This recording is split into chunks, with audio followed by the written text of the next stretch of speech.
Alors sans plus tarder... Vous écoutez Avance rapide, le podcast qui résume des séries télé québécoises comme si on les écoutait en avance rapide. Bon épisode!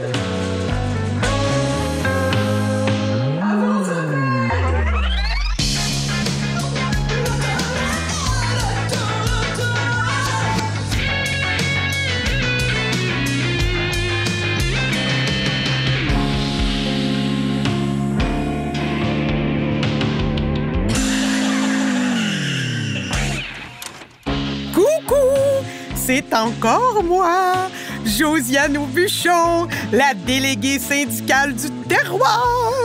Ben oui, si vous avez écouté les 2 premiers épisodes, vous deviez bien vous douter que j'allais revenir. Regarde, j'avais déjà le pied dans la grange. Je pouvais quand même pas passer à côté de Blanche, la suite des filles de Caleb. Blanche, ce personnage mythique, la petite fille qui est née dans une tempête de neige. Ah ouais donc, ça nous a permis de découvrir l'incroyable talent de Pascal Bussière. Ça fait que attache ta calèche avec la broche, on décolle dans l'univers de Blanche. On se rappelle que Blanche, c'est l'une des filles à Émilie Bordelot. Mais pas n'importe laquelle. C'est elle qui est née le cul carré dans la neige en pleine tempête mauricienne. Ça fait qu'en partant, c'était bien sûr que ça allait faire une petite fille spéciale. À ce pas rien de venir au monde la ploune givrée. Puis mettons que le début de la vie de la petite Blanche, ça n'a pas été facile. Hey, dans le temps, là, être élevé par une mère monoparentale, c'est marginal, c'est tout qu'un temps. Parce qu'on se rappelle que le Bois-Villa, il est rendu dans le fin fond du bois en Abitibi. Ça fait qu'Émilie, elle est toute seule avec sa trolley d'enfants. Fait que pour être certaine que Blanche manque de rien dans la vie, Émilie te la chipe au couvent à l'âge de 14 ans. Dans le fond, là, Émilie, elle veut pas qu'un jour sa fille soit pognée comme elle à élever des enfants toute seule dans une chaîne en bois. Puis en même temps, je suis bien d'accord avec Émilie. Puis anyway, on voit que Blanche, elle va faire une maudite bonne infirmière. La vocation y est rentrée dedans comme un train pendant son séjour au couvent. Ah, puis voyons que je vous ai pas dit ça encore. Hey, Blanche, là, ben j'en ai glissé un mot tout à l'heure, là, mais là, je le dis officiellement, OK? Parce que Blanche, c'est Pascal Bussière. Oui! Ben c'est bien sûr qu'elle va réaliser des grandes affaires. Fait que là, le couvent, c'est fini, OK? Elle est de retour chez sa mère, puis déjà, il y a un beau bonhomme qui court après. Napoléon. Puis en plus, c'est un beau gars qui lit de la poésie. Comment ça, moi, que je rencontre jamais ce genre de monde-là? Sur Tinder, je me pogne juste des Steve, 38 ans, amateurs de pêche puis de grosses 50 tablettes. Il est où, mon beau mort de la campagne qui parle en alexandrin en me dépeçant en orignal, hein? Il est où? Fais-moi signe! Slide dans mes DM! Anyway, ce que je veux vous dire, là, c'est que le bonhomme, là, Napoléon, là, celui qui parle en alexandrin et puis tout, là, celui qui fait de l'œil, ben ça sera pas ben long que Blanche et lui vont commencer à se fréquenter. Puis les dates à ce moment-là, c'est bien plus le fun qu'à l'époque d'Émilie puis au Villa. Hey, Napoléon, il a eu une moto! Attache ta tuque, là, une moto! Ça, dans le temps, là, c'est comme le futur. C'est quasiment juste s'il n'y a pas un iPhone pour la DM. C'est impressionnant! Et puis juste pour te dire que ce beau petit couple-là, il s'est formé grâce à un wigman de Blanche. Oui, oui. Et ce wigman-là, c'est le futur curé de la famille. Ben oui, c'est son frère à Blanche, Paul. Paul, c'est un artiste peintre, un futur prêtre, puis un wigman à temps partiel. Mais Blanche a beau être en amour par-dessus la tête avec le beau Napoléon, reste qu'au fond d'elle, elle a de l'ambition. Elle veut aller à l'université. Je sais pas si vous réalisez à quel point ça se faisait pas dans le temps, avoir un vagin, puis aller à l'université. Je veux dire, dans ce temps-là, on n'avait même pas le droit de voter. On pouvait pas avoir un chèque à notre nom. Fait qu'imaginez aller étudier en médecine.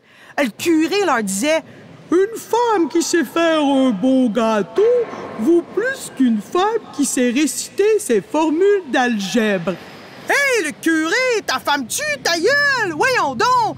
Hey, il aurait chié à terre de savoir qu'un jour, Farah Alibé allait envoyer un petit vaisseau sur Mars.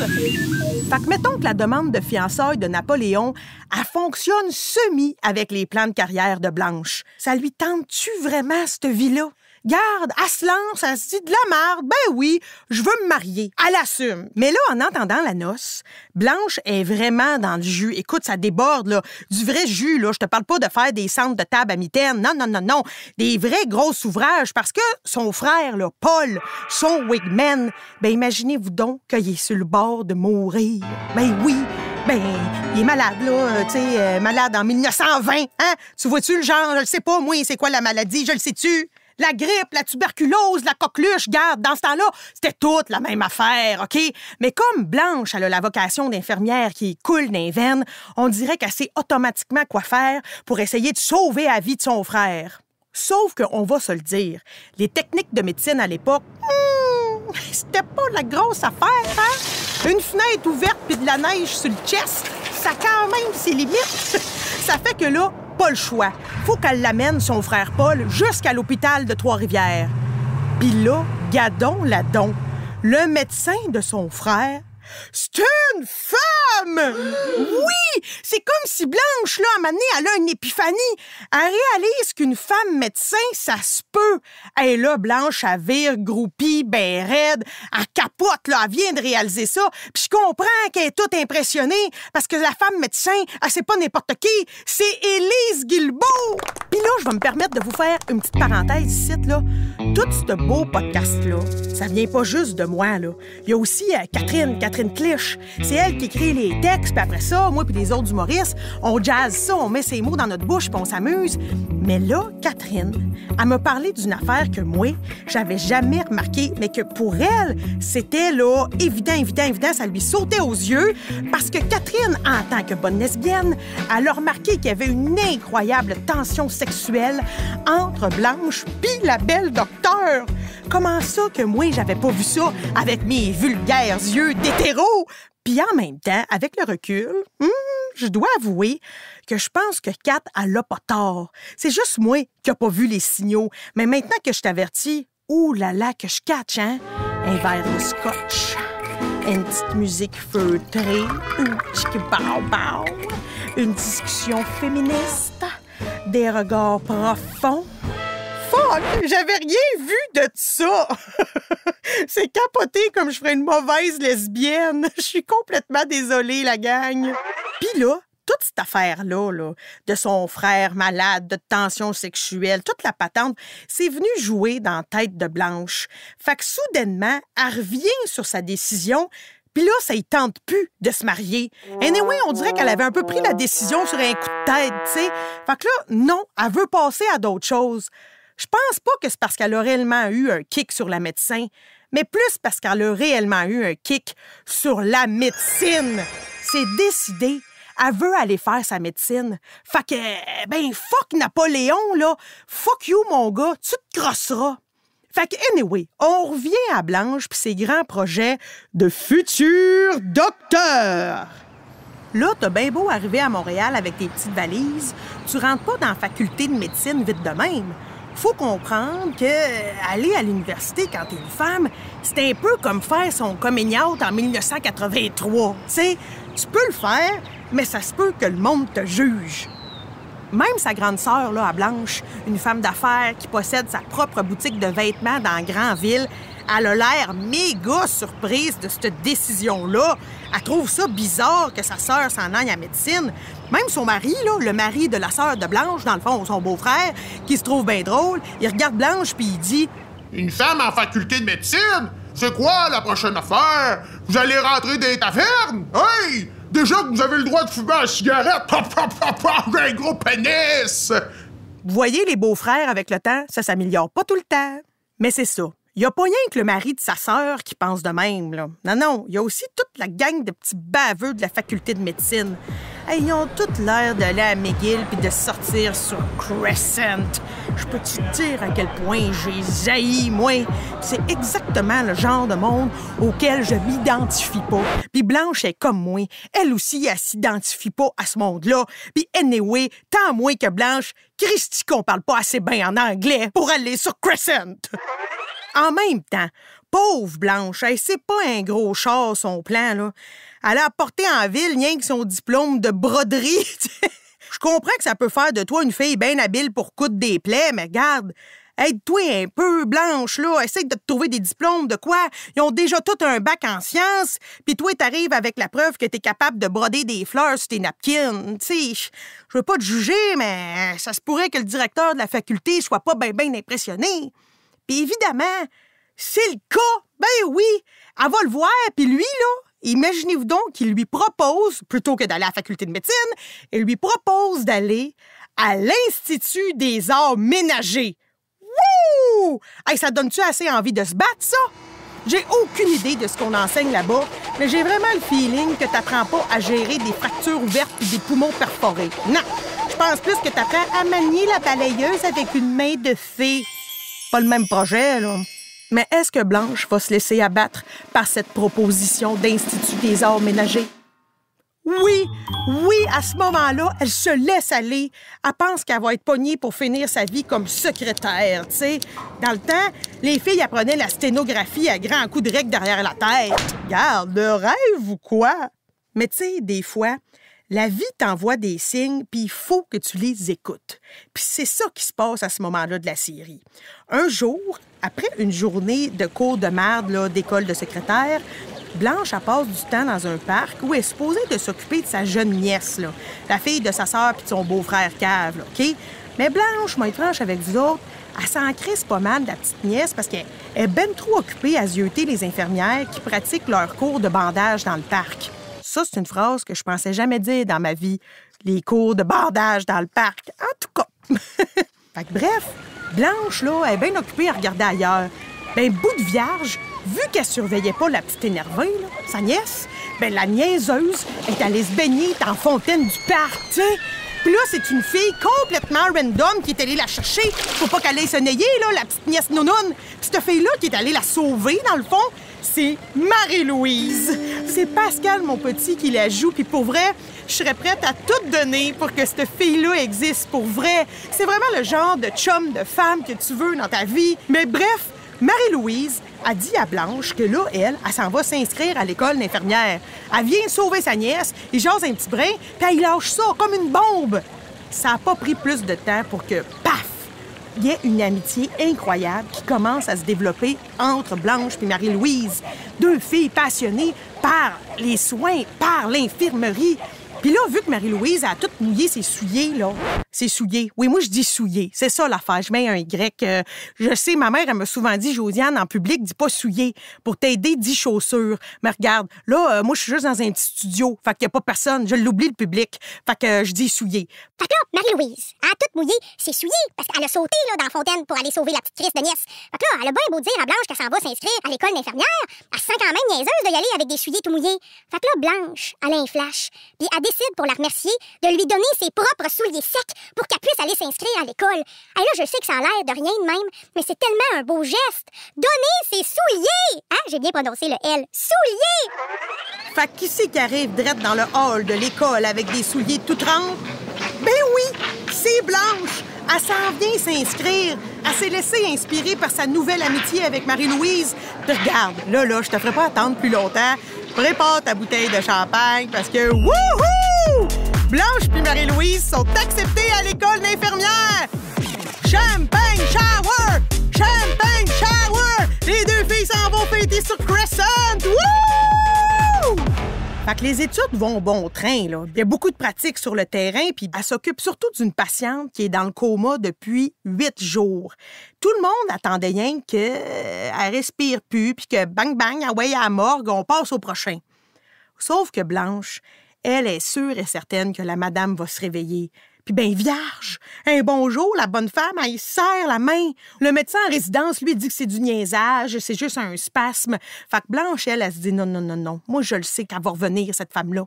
Fait que Blanche, elle continue à prendre soin d'elle sans que personne la prenne au sérieux.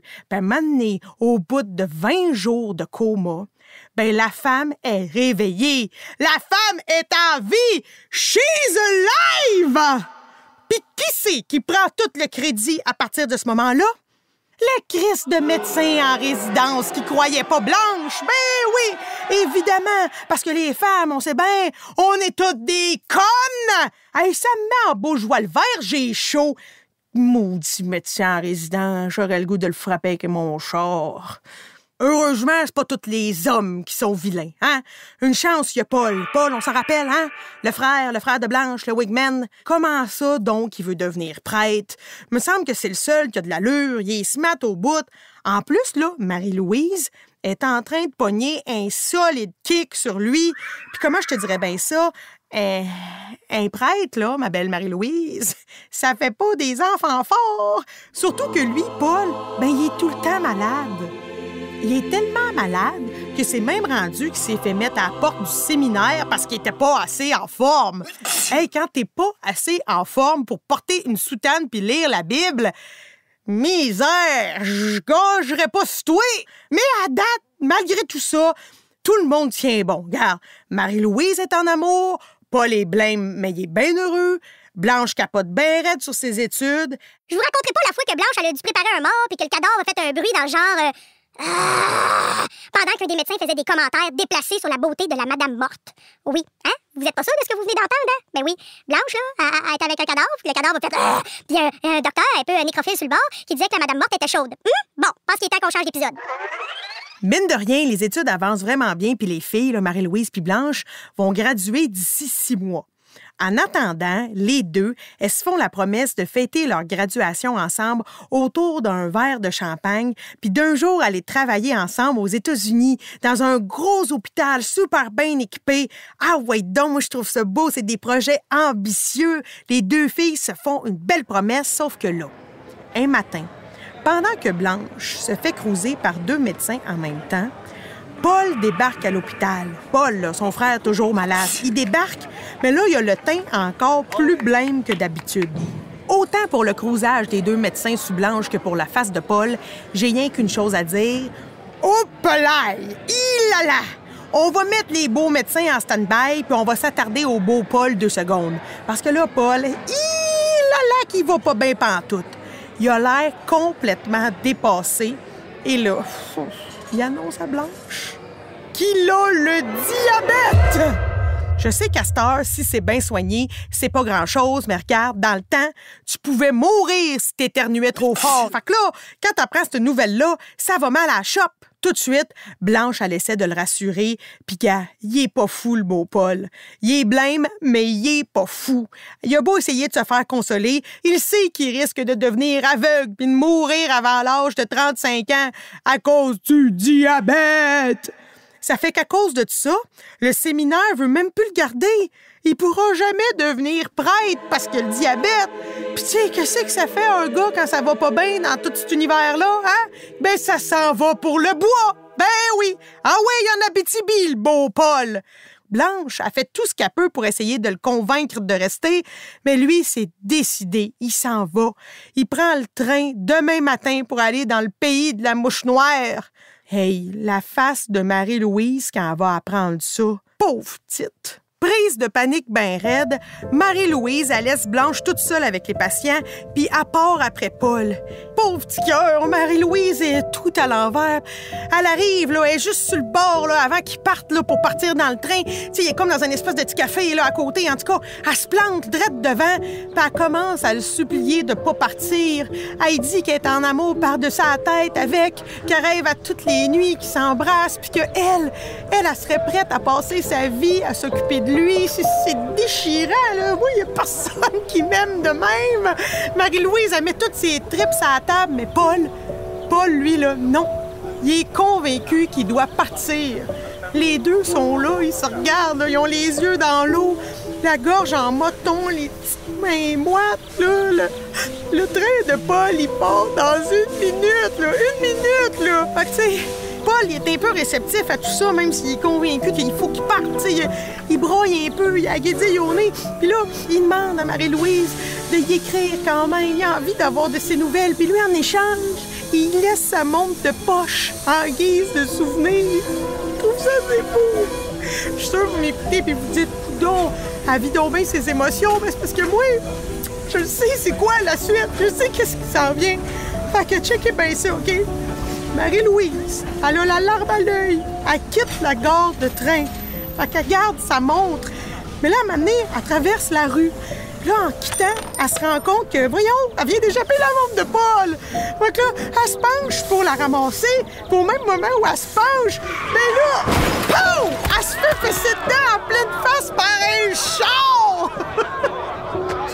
Mais je sais, ça n'a pas d'allure. Puis là, sa table d'opération, là, on le voit, là, Marie-Louise est poquée en maudit, là, OK? Ça a l'air de chier, il y a du sang partout, ça va mal. Puis là, à un moment donné, il se rend compte, OK, si on veut la sauver, ça prend un donneur de sang, puis tout de suite.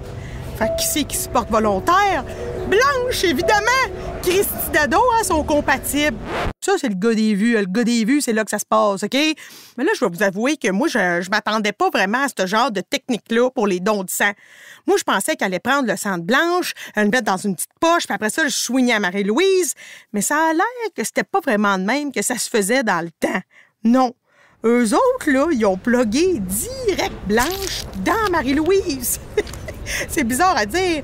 Comme tu fais quand tu veux voler du gaz dans un char puis le mettre direct dans le tien. C'est weird, là. L'histoire dit pas s'il y a un médecin qui a dû siphonner Blanche, mais regarde, il me semble que ça avait l'air un peu cow-boy. Sauf que là, malgré tous les efforts, là, malgré le don de sang de Blanche, ben Marie-Louise, elle meurt une couple d'heures plus tard. Après avoir perdu l'amour de sa vie, sa petite montre, elle meurt. Non! Pas Marie-Louise! Pas Marie-Louise! On va vous le dire, Blanche est aussi affectée que moi. Elle file pas pantoute, la pauvre. Pantoute. Mais là, elle n'a pas bien le choix de continuer ses études parce que, regarde, il y a la graduation là, qui arrive, puis comme prévu, elle s'en va commander 2 verres de champagne dans un resto chic, puis elle trinque avec la petite photo de Marie-Louise. Voyons, l'émotion me repogne. Hey, gang, on peut-tu prendre un petit 2, là? On va aller me moucher. OK.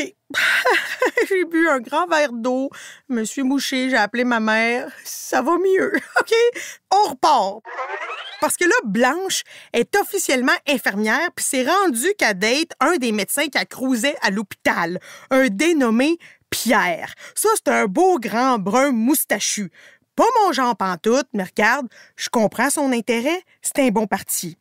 Puis comme ses études sont finies, ben là, c'est à partir de ce moment-là là, qu'elle aurait dû aller sur le marché du travail. Puis comme l'hôpital, ça lui rappelle ben trop sa chum Marie-Louise, ben elle a décidé, la belle Blanche, de se revirer de bord puis d'aller travailler au privé. Elle a de la drive, la petite, là, tu sais. Puis mettons que ça en prend de la drive pour aller travailler dans une famille de riches. C'est ça, le privé, dans le temps. Elle s'en va directement dans une maison. Elle s'en va chez les Parizeau. Et Christy, qui sont mange-marde. Mais au moins, elle s'entend bien avec le bonhomme, avec le père Parizeau. Sauf que Blanche, elle, dans le fond, elle trouve que ça n'a pas ben de sens de s'occuper du monde riche quand il y a des pauvres qui meurent à côté. Ça a beau être bien payant, c'est pas ça qui a fait vibrer, c'est pas ça qui l'a fait sentir en vie. Puis c'est vrai que ça a l'air plate. Tu sais, pour vrai, là, ses jobs, c'est genre raser le bonhomme qui est couché dans son petit lit, apporter des fleurs pour la table de chevet. Garde, on est loin d'être dans stat. Fait que ça sera pas ben long qu'elle va tout flocher, puis là, elle va partir sur un nouveau projet, et j'ai nommé l'Abitibi! Ouais, je sais que c'est comme un thème récurrent, là. L'Abitibi, ça revient tout le temps. Depuis les filles de Caleb, l'Abitibi, mais regarde, c'était vraiment l'avenir à l'époque, l'Abitibi. En fait, c'est que le ministère de la colonisation... Parce que oui, à l'époque, il y avait un ministère de la colonisation. Eux autres, ce qu'ils veulent, c'est installer un dispensaire au nord de la Sarre. Ça, un dispensaire, c'est un tout petit établissement pour recevoir des soins de santé. Tout petit. C'est comme pour se faire un petit setup là, quand tu peux pas aller à l'hôpital tout de suite. Là. C'est petit, tu peux pas appeler ça un hôpital, fait que c'est un dispensaire. Mais là, c'est une méchante grosse job là, à la Sarre. Parce que le médecin le plus proche du dispensaire, il était à Amos. Ça, c'est genre 200 kilomètres. Moi, vous le dire qu'en babiche, 200 km, c'est toute qu'une ride. Surtout si c'est parce que tu t'es sapé un coup de hache dans le pied. Ça arrivait dans le temps. Fait que si Blanche, elle devient responsable du dispensaire, là, il va falloir qu'elle fasse tout. Parce que, comme je te disais, l'hôpital est ben trop loin. Fait que la garde malade, là, va falloir qu'elle arrache des dents. Va falloir qu'elle puisse guérir des brûlures, faire des accouchements, recoudre des bouts qui sont sur le bord de tomber. Tout! Puis en plus, à Montréal, l'économie va pas bien pantoute. Mais Blanche, elle, sa vie, elle va bien. Elle sort avec un riche médecin, puis elle côtoie la grande bourgeoisie de Montréal, hein?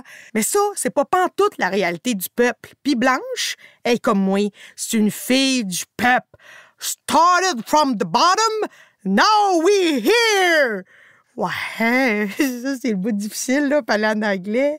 Mais reste que ce que je voulais vous dire, c'est que le bottom, il stay there, pareil. Je sais même pas qu'est-ce que je dis. Bref, en tout cas, ce que je veux vous dire, là, c'est que Blanche, elle pense à de l'Abitibi parce qu'elle a une vie de bourgeoise. Puis elle se dit, je pourrais être comme un docteur avec un salaire de merde, tu sais, ça pourrait être pas pire. Qu'est-ce que je fais? Puis là, à un moment donné, elle se rend compte que ça l'écoeure d'écouter les médecins. Les médecins riches rire des pauvres femmes qui essaient de guérir leur enfant de la tuberculose avec des tranches d'oignons crus d'un bas. Tu sais, elle se dit, ces femmes-là font ce qu'elles peuvent. Puis en plus, Monsieur Parizeau finit par mourir dans son sommeil. Ah ben là, regarde, il n'y a plus rien qui l'attache à Montréal, même pas le médecin riche avec qui elle sort. Elle se dit, je m'écoute, fait que bim bam boum, fuck tout, fuck, je m'en vais en Abitibi, ça va être moi la garde malade des pauvres, ça va être moi, vive le pays des roches pis des mouches! Ça fait qu'avec sa petite caisse en bois bien remplie d'outils de médecine, Blanche embarque dans le train en direction du bois. Puis check bien la surprise.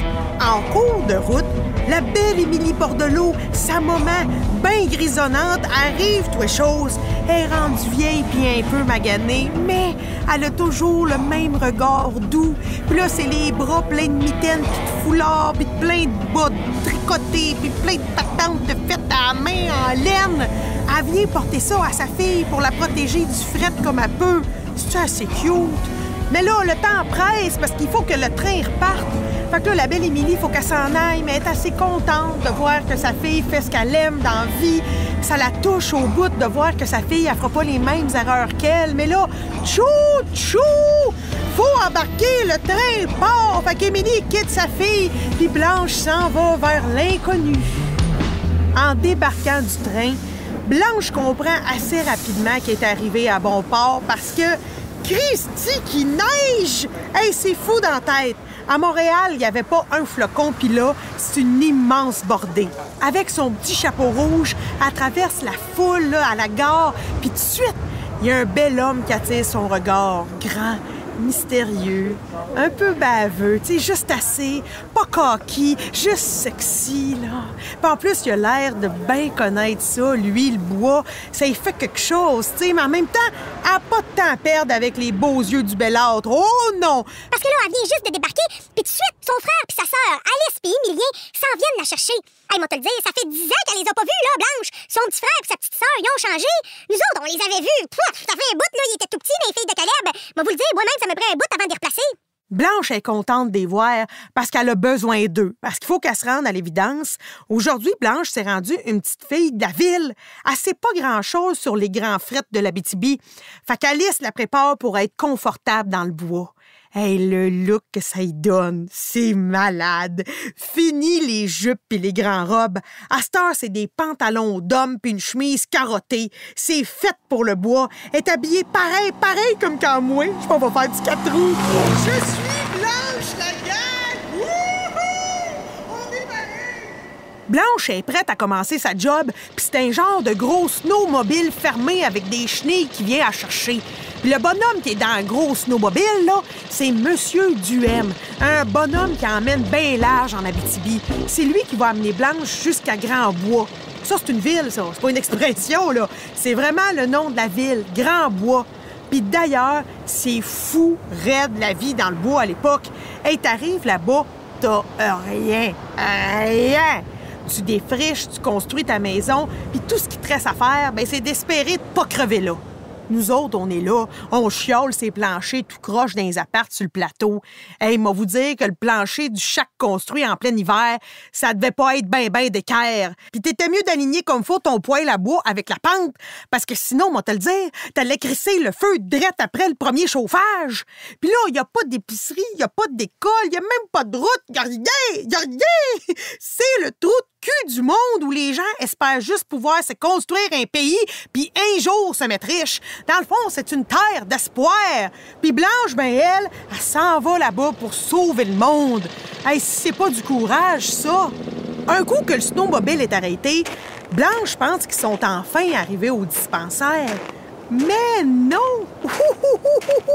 C'est que, moi vous le dire, là, le dispensaire, ben, il existe pas encore. Ouais, c'est bête, hein? Monsieur Duhem, là, le bonhomme qui emmène large puis qui a décidé de l'embaucher, ben, il a pas pensé dire ça, ouais. Pour la construction du dispensaire, ça va juste aller à l'été prochain, si tout va bien. Puis savez-vous pourquoi c'est pas encore prêt? Ben parce que monsieur le curé, il veut son église. Hey, là, wow, OK? Là, on va prendre une petite minute parce que là, on vient de se taper Montréal-Grand-Bois pour finir par se faire dire qu'il n'y a pas de dispensaire parce que le monsieur le curé veut tout de suite qu'on construise son église. Mais voyons, me niaisez-vous, là? Hey, des fois, moi, là, je chiole que j'ai pas de loge quand je m'en vais faire des shows. Puis là, elle, Blanche, elle s'est toute tapée cette route-là. Puis elle a pas de dispensaire, pas de place où soigner le monde malade, puis elle est pognée dans le trou de cul de l'Abitibi. Hey! L'autre avec son église, wake up! Voyons donc! Ciboire! On trouve que le gouvernement s'organise tout croche, mais on comprend que c'est pas nouveau. L'incompétence, ça se transmet de génération en génération, je crée bien. Fait que là, la pauvre petite Blanche est pognée pour soigner le monde dans une espèce de petite pièce dans le magasin général. Ça fait que là, elle se pointe là, puis elle découvre 40 personnes. Écoute, ils sont toutes les uns par-dessus les autres. Tout du monde malade, là. Il y a des bébés qui broient, des enfants qui courent, des mères qui toussent. Ça prend pas 4 secondes qu'il y a déjà un poupon qui coule du nez d'un bras de Blanche. On lui a mis ça tout de suite dans les mains en disant « Ah oui, il faut que tu t'en occupes. » On te le dire, ça va être un superbe hiver! Au moins, il y a son frère Paul, hein? Elle, en allant dans Abitibi, elle le retrouve. Fait qu'elle est contente, tu sais, il a repris un petit teint rosé. Le grand air, ça finit par y faire du bien. Puis quand elle le voit, elle trouve ça rassurant. Et direct le lendemain de son arrivée, Blanche, là, elle prend les affaires en main. Elle met ses petites bottes, puis elle s'en va sur le chantier de l'église. Elle veut me parler dans le casse. Tassez-vous, les petits gars. Blanche Pronovo s'en va mettre de l'ordre dans la place. Elle leur dit... Sans clinique, vous allez vous retrouver avec une paroisse sans paroissien. Hein? C'est-tu assez bien dit, ça? Vous en pensez quoi de ça, vous autres? Les messieurs qui veulent juste faire une église puis pas de dispensaire? Ben, Christy, Blanche, là, a réussi avec tous ses arguments à convaincre le curé d'avoir son dispensaire à elle avant son église. Zip, zap, let's go! Teint-toi! Mais à peine enfin installée, faut déjà qu'elle parte en vitesse pour un accouchement. Là. Fait qu'elle fly-bin, puis la pauvre Madame la Douceur est rendue à son 10e enfant. Puis moi vous dire que c'est pas parce que le chemin est défriché que ça a l'air plus facile. Là. Oh non! Les 9 autres enfants sont là, assis dans la cuisine à entendre leur mère beugler. Je veux dire, le plus jeune marche même pas encore. C'est de la performance impressionnante, le côté procréation. Après des heures, puis des heures, le bébé finit par arriver, puis même si elle est complètement brûlée, Blanche est tellement fière d'elle, elle se tape le chemin du retour, elle s'en retourne à son dispensaire, attache ta tuque, en raquette, OK? En raquette, dans 6 pieds de neige, elle retourne à la maison après avoir aidé une madame à mettre au monde un enfant. Donnez-y une médaille! Mais là, l'hiver finit par passer. Heureusement, tu me diras. La neige fond, puis Blanche, là, elle est assez contente. Elle reçoit un beau cheval. Regarde, je connais pas assez ça pour te dire c'est quelle sorte. Je m'y connais plus en vache, moi, mais regarde, vu de même, je peux te dire que c'est un maudit beau joual, un maudit bel acquis. C'est assez beau de la voir habillée en bûcheronne avec son foulard autour de la tête. Elle a l'air d'un trappeur d'époque. Puis là, elle galope dans le bois avec son joual. Là. C'est assez beau. Elle se promène dans les bois parce qu'elle est toujours en recherche de niaiseux qui se seraient gonnés dans l'épaule. Hein? C'est ça, avoir le cœur sur la main. Elle veut soigner tout le monde. Entre-temps, on en profite pour retourner de temps en temps voir Madame la Douceur, tu sais, celle qu'elle a accouchée l'hiver passé. Elle y va pour voir si tout est beau, mais surtout pour lui dire qu'il faut absolument pas qu'elle retombe enceinte. À un moment donné, là, ça va faire accoucher. La dernière fois, elle a perdu tellement de sang que ça se pourrait qu'elle puisse pas supporter l'accouchement d'un autre bébé. Et là, écoutez, je vais le dire pas fort, là, mais Blanche, elle s'approche. Puis elle dit même à Madame la Douceur que ça pourrait peut-être être intéressant d'utiliser un moyen de contraception. Hey, c'est péché parler de ces affaires-là. Hey, white, là, la petite infirmière. Fait qu'évidemment, la pauvre mère, là, Madame la Douceur, elle veut rien savoir de ça, la contraception. Je veux dire, c'est contre la volonté de Dieu. Mais hey, mourir puis laisser 10 enfants orphelins, ça, je dirais que c'est aussi contre la volonté de Dieu, me semble. Hey, on peut-tu slacker ces bébés rien qu'un peu? Déjà qu'ils vivent dans le bois avec rien, y a-tu moyen de prendre un petit break d'accouchement sans que le curé leur dise qu'ils vont finir en enfer? Tu sais, tantôt, je vous avais parlé vite, là, qu'il y avait eu un beau grand monsieur mystérieux à la gare, là, qui avait attiré le regard de Blanche. Ben là, on est rendu à ce bout-là, là. Je vous présente, c'est qui, ce beau monsieur? Et j'ai nommé Clovis! Ouh, oui, un autre bon nom à susurrer pendant l'amour. Ah, Clovis. Ah. Clovis, c'est un agent du CN et il est interprété par Patrice Lécuyer. Oui, il est acteur, ce monsieur-là, on l'oublie des fois. Mais Patrice Lécuyer dans Clovis, il est tellement bon. Il est là avec ses beaux yeux pâles puis son grand sourire de farceur. Ah! Clovis, il se promène constamment entre l'Abitibi puis Montréal. Puis ça, ben, ça fait en sorte que ça a bien de l'air qu'il va devenir le coloc de Blanche pour une couple de jours. C'est pas comme s'il y avait ben des hôtels dans le coin. Puis c'est pas comme s'il était l'athlète puis désagréable. Fait que, mettons, ça fait bien l'affaire de Blanche de le recevoir une couple de jours pour le dépanner. Un beau soir d'été, pendant que Clovis est au dispensaire avec Blanche, qui c'est qui retontit? Ovila Pronovo! Oui! Son père! Le papa de Blanche! Ovila retontit! Ah ben, vierge! Hey, sur le coup, Blanche, quand elle le voit, elle est même pas sûre de le reconnaître, garde. Mais là, étant donné qu'elle est là pour le soigner, vu qu'il est au dispensaire, elle est tout proche de lui. Là, elle entend vraiment bien sa voix. Puis on dirait que le souvenir lui revient, là, drette, comme un poil sur le bord du mamelon. Puis là, elle est convaincue, elle sait que c'est lui. Fait qu'elle dit, pas fort, « Papa? » Là, à partir de ce moment-là, je te le dis, mets ta tuque pis tes mitaines, il va y avoir un Christy de frette au souper. Clovis, lui, il sait rien pantoute de la relation entre Blanche pis son père. Fait que pour lui, il essaie juste d'être fin pis il fait du small talk, là, tu sais. Fait que là, il parle avec Ovila pis il est comme... Ça fait-tu longtemps que vous êtes en Abitibi, Monsieur Pronovo? Pis là, regarde, il a même pas le temps de répondre, Ovila, que Blanche, elle coupe la parole pis elle dit ben sec pis fâché. Oui, 13 ans! Et boy! Moi, te le dire, on n'était pas dans une ambiance de retrouvailles de Claire Lamarche, mettons. Puis fidèle à lui-même, là, après ce souper-là, après avoir été en contact à nouveau avec sa fille, ben Ovila, il fait le choix de repartir dans le bois. Encore! Ben oui, hein? On te connaît, Ovila. L'histoire se répète. Mais je t'aime, Ovila, c'est plus fort que moi. Anyway, garde, moi te le dire, Blanche, là, elle a pas le temps de niaiser avec des affaires d'histoire familiale pas réglées. Elle est dans le gros rush à la job. Fait que rapidement, elle passe à un autre appel parce que là, ce qu'elle s'en va faire, c'est sa première visite sur un camp de bûcherons. Puis Clovis l'a bien averti, c'est pas évident d'aller travailler avec ces bonhommes-là. Ça fait qu'après avoir fait une longue ride de char dans des chemins de boîte, puis même une traversée en canot à travers des rivières, même pas encore cartographiées, là, tu pas que Blanche puis Clovis arrivent au camp de bûcherons. Depuis l'hiver passé, il y a une épidémie qui se propage entre les hommes là-bas. Les 3/4 sont rendus malades, puis la plupart sont même plus capables de bûcher. Sauf que, regarde, les petits gars sont un peu gênés parce que c'est que ils sont malades du poui-poui. Ouais, ils ont la quéquette qui chauffe puis le bout qui pique. Ça brûle quand ils pissent. Il y en a qui disent que c'est parce qu'ils ont eu froid aux pieds. D'autres, ils disent que c'est les mouches noires. D'autres, que c'est parce que la vaisselle était pas propre. Hey, voyons, les petits gars, arrêtez d'essayer de me remplir, là. Hein? C'est évident que si vous avez la graine dans un mauvais état, c'est parce que vous vous êtes trempé le pinceau à quelque part pour pogner ça. On se mentira pas, je vous le dis, moi. C'est une gonorrhée! Après avoir passé une journée complète à examiner des pénis de monsieur, Blanche se rend compte qu'elle n'est pas la seule femme sur le camp. Il y a aussi Thérèse Brassard, la cuisinière. Elle était dure à spotter, la madame. Elle était habillée comme un travailleur, les cheveux remontés dans sa casquette. Mais elle l'a vue en train de se chamailler dans le bois avec un des gars du camp. Ouais. Ben là, je sais pas si c'est parce que j'ai trop écouté de True Crime, mais mon instinct me dit qu'on a peut-être trouvé la source de la gonorrhée, nous autres, là.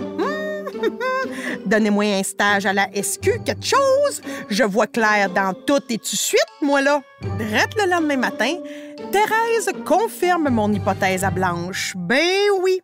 pauvre petite Thérèse, c'est elle qui couche avec les bonhommes. Elle est pognée là, toute seule en Abitibi, avec un salaire de crève-faim. C'est le maudit Monsieur Duhem, là, le gars du snowmobile, qui l'a envoyé là. Les hommes couchent avec elle en échange d'un peu d'argent, puis elle, elle envoie ça à sa mère pour faire vivre sa famille. Puis de toute façon, là, c'est pas comme si elle pouvait dire non ou négocier pour plus d'argent. Elle est toute seule sur le chantier avec une gang de gars. Qu'est-ce que tu veux qu'elle fasse? Fait que pauvre petite, tu sais, elle supplie Blanche de la sortir de là.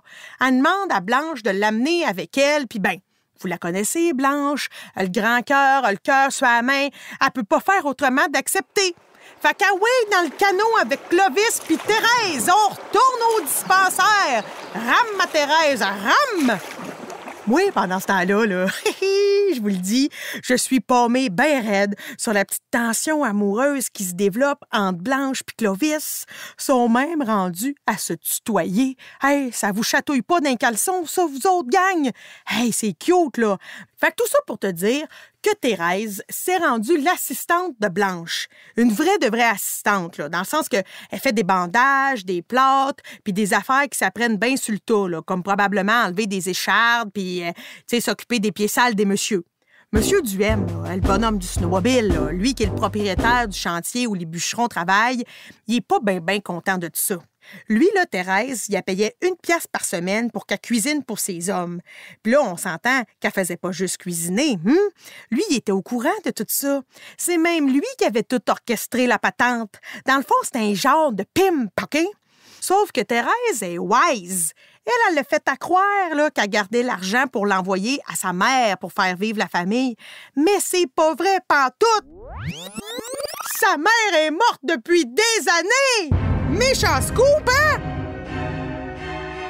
Ça fait que là, Thérèse, à force de crosser des messieurs dans le fin fond du bois, est rendue avec un pas pire magot. Elle a fait 300 piastres en 3 mois. Hey, c'est de l'argent en tabarouette, ça! Puis vu que sa mère est morte, elle l'a tout gardé, comme je te disais, c'est un stratagème! Bon, là, sur le coup, Blanche, elle est pas bien contente d'entendre ça. T'sais, elle a vraiment l'impression d'héberger une travailleuse du sexe. Une Marie couche-toi là, comme on dit. Mais tu sais, des fois, quand t'es dans la marde, tu t'arranges comme tu peux. Puis en plus, elle est smart, là, Thérèse. Elle a même donné son 300 piastres à Blanche pour qu'elle puisse payer les médicaments à ses patients. Ben oui, parce qu'en plus, Blanche, elle doit elle-même payer de sa poche les médicaments. Vous rendez-vous compte à quel point M. Duhem, c'est un tas de marde? Il dit que c'est parce que c'est pas couvert par le ministère.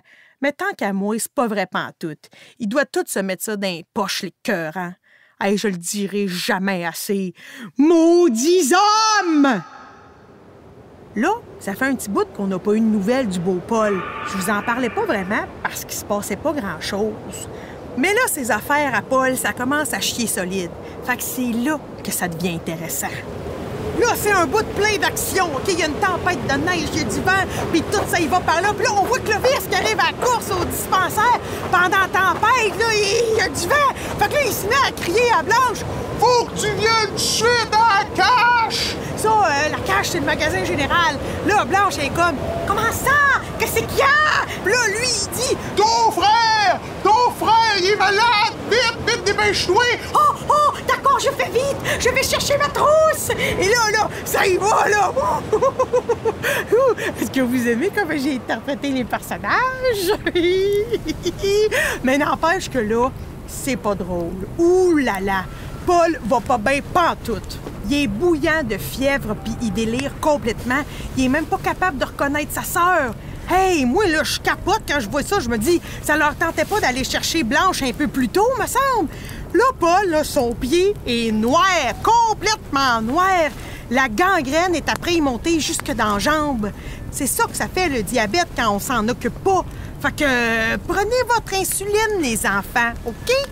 Blanche, elle doit agir vite, sinon on pourrait perdre Paul. Elle n'a pas le choix, là. Fait que go! Ça y prend de la morphine, puis rapidement. Fait qu'elle allume une chandelle, elle sort une petite poudre blanche, puis ça, elle met ça dans une cuillère qu'elle fait chauffer comme si c'était de l'héroïne. C'est malade, là. Elle brasse. Elle se prépare à faire un shoot dans la gangrène. Mais au même moment, monsieur le curé, il arrive. Tout le temps, c'est un maudit fatigant, là. Et il demande si son frère veut les derniers sacrements. Hey! hey! Blanche est en train de faire tout ce qu'elle peut, tout son possible pour sauver son frère, puis l'autre te tombe le curé, il veut tout de suite le condamner. Hey, c'est assez fâchant. Fait que rendu là, Clovis, il se dit de la merde. Blanche, elle vivra pas ça avec monsieur le curé. Il prend Paul dans ses bras, puis il le drop dans un traîneau, puis il dit à Blanche, ah ouais, on retourne au dispensaire. Fait que là, il traverse la tempête de neige, si toi chose. Il fait pas beau, la tempête est de pire en pire, puis le petit traîneau arrête pas de se toller dans le bois. Mais Blanche est pas arrêtable, elle est née dans la tempête. Blanche est la tempête! Et là, ils réussissent à se rendre au dispensaire. Paul comprend que ça va pas bien, là. Il commence à paniquer. Son pied, il est plus bon. Puis si ça continue de même, ça va le tuer. Rendu là, il reste rien qu'une option. Une seule option possible. Et c'est l'amputation! Paul arrête pas de crier, mais pas le choix, il faut ce qu'il faut. Blanche met sa blouse de médecin, elle sort son petit kit d'opération, puis en met en charge Clovis sur le propofol. Ça, le propofol, c'est le petit gaz qui fait que tu t'endors. Ouais, ça fait ronflu. Fait que c'est avec la guenille d'en face que Paul finit par s'endormir. Et pendant qu'il s'endort, il continue à gémir. Il a pas le sommeil tranquille, il sait qu'il s'en vient quelque chose de grave. Puis pendant ce temps-là, ma Blanche, elle sort l'aiguine, ma chum, parce qu'il faut couper cette jambe-là. Elle s'enligne direct au-dessus du genou. Une belle ligne direct faite au scalpel. Puis là, coupe, éponge, zip, zap, zop, coupe, ah ouais donc. Puis un mognon plus tard, on a fait une amputation. Blanche vient de sauver la vie de son frère en lui amputant la jambe. Hey, c'est pas assez fou, ça? Puis elle te finit ça bien propre, propre, en cauterisant le bout avec un fer chaud. Tintoué, les médecins snobs de Montréal qui croyaient pas en elle. Faut dire que vivre des moments de même, là, de grande émotion, ça rapproche. C'est vraiment intense. Il n'y a pas grand couple qui peuvent se vanter d'avoir coupé un membre humain dans leur première date. C'est le premier gars qui croit en elle. Puis m'a dire, il était temps. En fait, là, la confiance que Blanche a là en elle-même, ça, le Clovis, ouf, ça le turn on bien raide. Fait qu'ils finissent cette grosse nuit-là, la nuit de l'amputation, là, the amputation night, avec un beau gros French langoureux, là. Ah ouais, donc, là. Ah. Mais c'est jamais simple dans la vie de ce beau monde-là, non? Ça peut pas juste être facile de même, parce que, ouais, il y a quelqu'un qui vient foutre la merde dans ce beau moment-là, et j'ai nommé Monsieur Duhem. Ben oui, encore lui. Il veut s'arranger pour que Blanche perde sa licence de garde malade parce qu'elle a illégalement opéré son frère, en plus d'héberger une travailleuse du sexe. Hey, Monsieur Duhem, veux-tu bien y donner un crise de break, toi chose? Dans les semaines puis les mois qui vont venir, on n'a jamais vu Blanche aussi heureuse. Ah, c'est assez beau, là. Son Clovis lui fait fendre le coin des yeux tellement elle sourit. Il est beau, il est fin. Puis comme il est agent du CN, ben il est souvent parti. Mais les deux s'envoient des lettres puis même des colis en attendant de se retrouver. C'est assez beau puis romantique. Puis quand ils se revoient, là, à chaque fois, ils sautent d'un bras en se disant à quel point ils se sont ennuyés. C'est beau, mais jusqu'à temps qu'une urgence vienne encore une fois arracher Blanche des bras de son beau Clovis. Parce que je vous le dis, ça chôme pas une infirmière. Oh que non! Mais cette fois-là, c'est Madame la Douceur. Ben oui, elle est encore enceinte! Pourtant, Blanche, là, elle avait dit que c'était dangereux. Mais le curé, le maudit Vera, il a encore mis de la pression pour qu'elle continue la famille. Puis là, ben, elle est en train de se vider de son sang par la ploune. Bravo, monsieur le curé, bravo! Là, à cause de toi, Madame la Douceur est morte. En plus, le curé il a osé dire à Blanche qu'au moins, Madame la Douceur est au ciel parce qu'elle a accompli la volonté de Dieu. Eh, voyons donc! M'a dire comme Blanche. Venez pas me dire que Dieu voulait 11 orphelins. C'est vous qui l'avez tué. Tiens, toi, elle a bien parlé cette fois-là, la belle Blanche. Puis en bout de ligne, là, lui, là, monsieur le curé, il a zéro culpabilité. Puis elle, ben, elle se met tout ça sur le dos. Christi qu'on est exigeante envers nous-mêmes. Mais là, au moins, il y a un petit peu de joyeux dans tout ça parce que c'est l'heure de la noce, oui! La sœur de Blanche, là, Alice, elle se marie! Ça fait que part la musique, c'est le temps de se mettre cute! Blanche est assise avec sa mère dans l'église. Tout le monde s'est mis chic avec un beau petit chapeau. Puis comme la tradition le veut, oui, Alice, la mariée, arrive au bras de son père, Ovila. Et pelaille! Moi, vous le dire, Émilie était pas bien prête pour voir ça. Ouf! Bon, à partant, Ovila, il ressemble plus bien au bel Ovila qu'on a dans notre mémoire. Non, il a plus l'air d'un personnage principal dans le loup-garou du campus, là, tu sais. Il y a du poil dans la face, ça n'a pas de Saint-Crème de bon sens. Mais c'est beau à voir, parce que malgré tout ça, Émilie est tellement encore amoureuse de lui, même après autant d'années. Ça va toujours rester l'homme de sa vie. Puis elle, elle va toujours rester sa belle brune. Voyons. OK.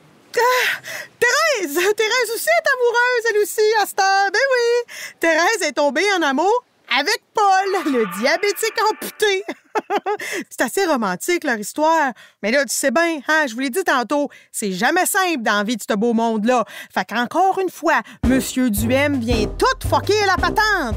Il donne 10 jours à Blanche pour se débarrasser de Thérèse, sinon il va la dénoncer au ministère. Tu sais, une garde malade qui coupe des jambes, qui héberge une prostituée, puis qui fait la morale au curé, ça paraît bien mal devant des messieurs à cravate au gouvernement. Mais là, soudainement, Clovis arrive avec une idée de génie. Il demande la main de Blanche. Wouhou! Pour lui offrir de tout lâcher pour partir, lui pis elle, direction Montréal. Voyons donc, Clovis! Bouh! Bouh! C'est quoi ce plan-là? Voyons donc! Blanche, c'est pas une fille de même. C'est pas une petite garde malade obéissante. Elle s'en sac de ce que M. Duhem dit. Elle crée pas pantoute. Puis anyway, il est full dans la corruption, ce bonhomme-là. Il pourrait juste se mettre dans la merde. Puis elle, là, elle aime ça, s'occuper de ses malades. Elle veut pas partir. Coudon, y en a-tu un qui va finir par comprendre qu'une femme est pas obligée de confier sa vie à un homme? Anyway, le problème s'est réglé par lui-même. Parce que Thérèse et Paul, ils se sont mariés, fait qu'ils sont partis, tous les deux, vivre leur belle vie. Ça fait que Blanche, elle se ramasse toute seule au dispensaire pour traiter ses patients. Moi, te le dire, elle s'était habituée là, à l'aide de son assistante. Fait que là, elle est dans le jus bien raide, tu sais, tellement qu'elle finit par oublier une ouate dans le plaid d'un monsieur qui s'était après un coup de hache dans le bras. Ouais. Ben écoute, là, en même temps, il y a des médecins qui sont payés grassement puis qui font des erreurs bien pires que celle-là, là. Faut pas capoter sa petite ouate, là. Mais pauvre petite Blanche, depuis sa chicane avec Clovis, là, tu sais, le jour où il a demandé sa main, elle n'est plus la même. Son sourire est disparu, puis le coin des yeux, il fend plus. Un soir, là, Blanche, elle se couche, après avoir écrit une lettre à sa mère. En bas, le poêle à bois chauffe la maison, puis Blanche, elle s'endort avec le petit bout du nez gelé. Puis là, en plein milieu de la nuit, son chien la réveille en jappant. Ouais, je vous l'avais pas dit, là, mais elle a un chien, garde. C'était pas important avant, là, c'est rendu important, garde. Le podcast ici, là, ça s'appelle Avance rapide. Fait que, ouais, là, on avance des bouts puis tout, là, mais reste attentif parce que là, ça achève, OK? Blanche, elle a écrit sa lettre, là, sur le bord du poêle, elle s'est endormie le bout du nez frette. Il y a des crépitements, le chien jappe. Là, à cause des aboiements, Blanche se lève. Puis en ouvrant la porte de sa chambre, elle voit, là, que tout le dispensaire est en train de pogner en feu.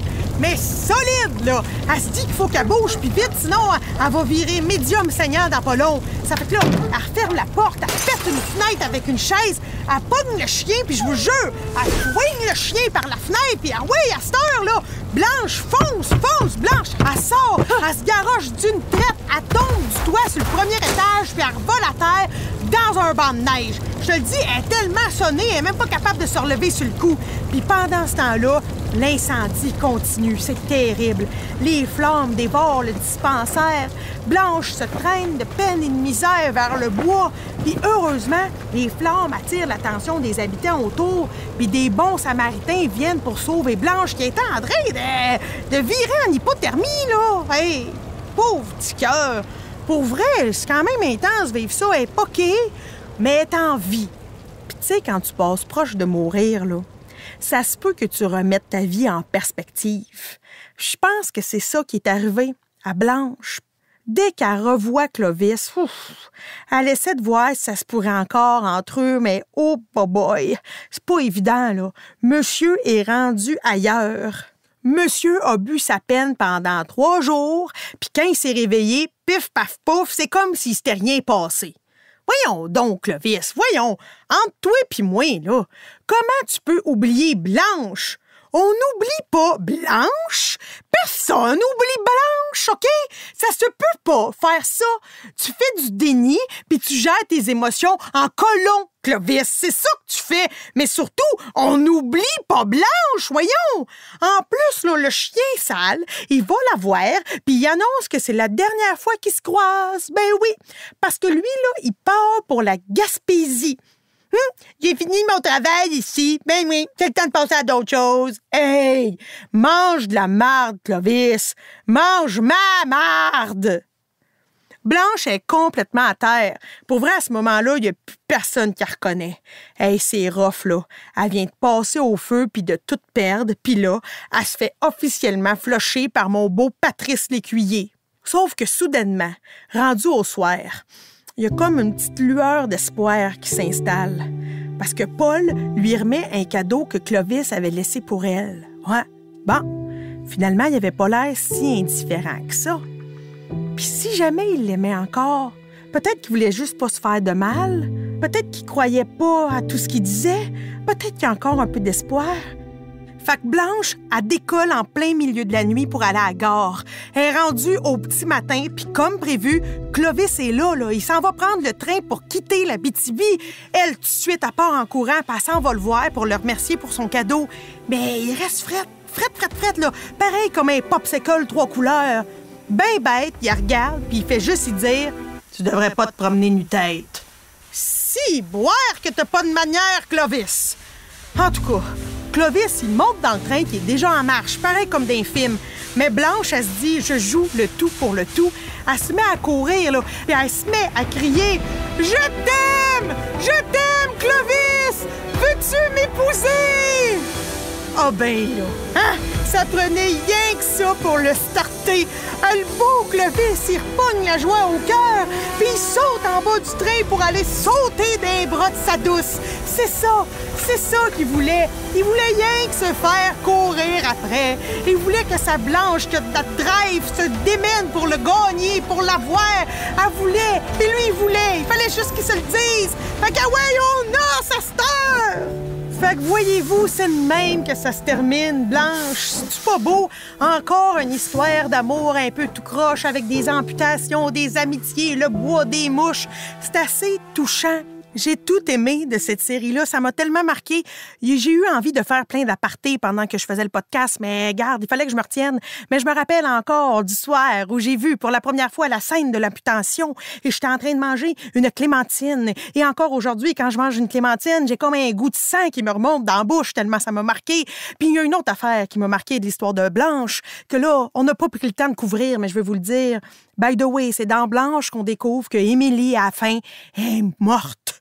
Puis sachez que quand Émilie meurt, on voit quand même un plan de caméra avec un villa dans le bois vieux, magané. Mais il y a le regard triste. On voit qu'il l'aimait encore, ça, Émilie, pour vrai. Je m'en sortirai jamais de cette maudite histoire d'amour-là. Mais je conseille à tout le monde de faire un petit voyage dans le temps du terroir en prenant le temps d'écouter Blanche. Vous allez voir, tout est beau, laissez-vous bercer. Puis garde, prenez garde à tous les monsieur le curé. Et voilà, c'est tout pour moi, ben oui! Mon nom est Josiane Aubuchon. C'était un grand plaisir de vous accompagner dans les épisodes de Blanche. Et si jamais vous avez envie de me suivre, ben gênez-vous pas, Josiane Aubuchon sur toutes les plateformes et vous aurez le plaisir de retrouver votre délégué syndical du terroir. Avance rapide est une idée originale de Catherine Clich. Au texte et à la réalisation, Catherine Clich. Un grand merci à la reine du terroir, Josiane Aubuchon, pour sa participation. Au mixage et à la conception sonore, Stéphanie Tremblay. La musique originale est de Claude Labonté-Lefebvre. Et un merci tout spécial à Studio Edgar et à la contribution financière du Conseil des arts du Québec.